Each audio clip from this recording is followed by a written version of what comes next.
All right, so we're gonna start with seated occiput. The first thing we're gonna do is we're gonna motion it out. The first, how you motion it is using an index contact on the mastoid and then middle finger on the atlas. I'm gonna rotate the head, feeling for springiness.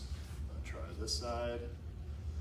And it feels like he has a left rotation restriction. So for the seated occiput, I'm gonna use a index contact on the mastoid, causing a kickstand, laterally flexing his head over, and with indifferent hand one, I'm gonna laterally flex, rotate, and this will be my end position and the vectors. All right, so now we're gonna check his TMJ. So first we gotta assess it. So what I'm gonna do is I'm gonna turn his head and let his head rest in my hand, and using a piezoform contact, I'm gonna come on the ramus and I'm gonna LAD it.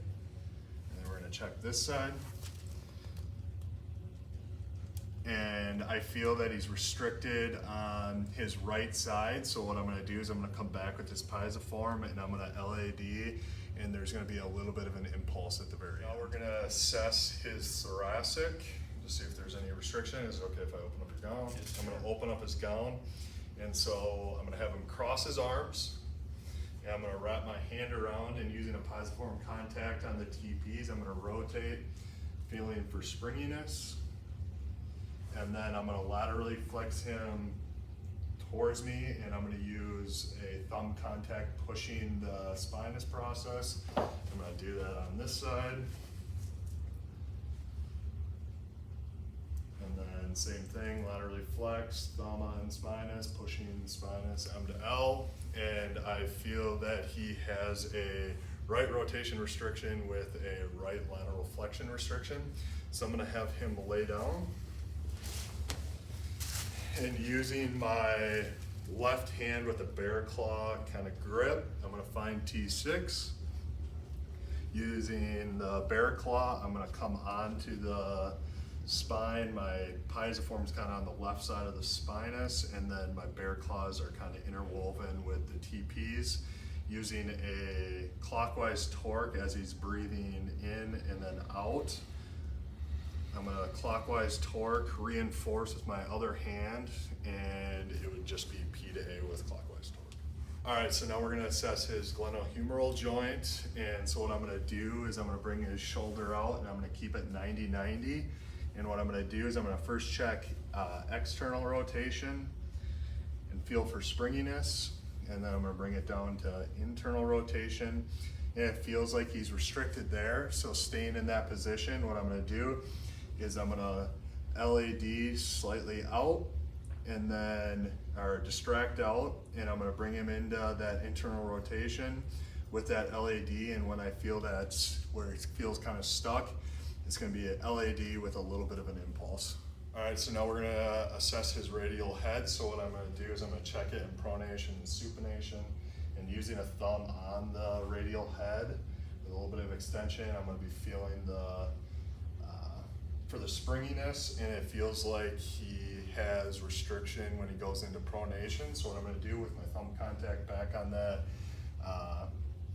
radial head, I'm gonna extend it back, I'm gonna bring it back, keep him in pronation, and when I feel it kind of stick, it's gonna be a slight impulse P to A with the pronation. All right, so now we're gonna check his carpals. So I'm gonna take his right hand, and using an index contact on the proximal row, the thumb on the distal, I'm gonna just bring him into flexion, trying to motion out, extension. And it feels like he has restriction when he goes into flexion. So what I'm gonna do is I'm gonna keep that contact. I like reinforcing it, so I'm gonna reinforce it. I'm gonna have the patient lean back on me. I'm gonna LAD and then bring him into flexion with a slight impulse. All right, so now we're gonna check his TL junction. And so the first thing I'm gonna do is I'm gonna motion it. So I'm gonna have the patient cross his arms. His gown is already open.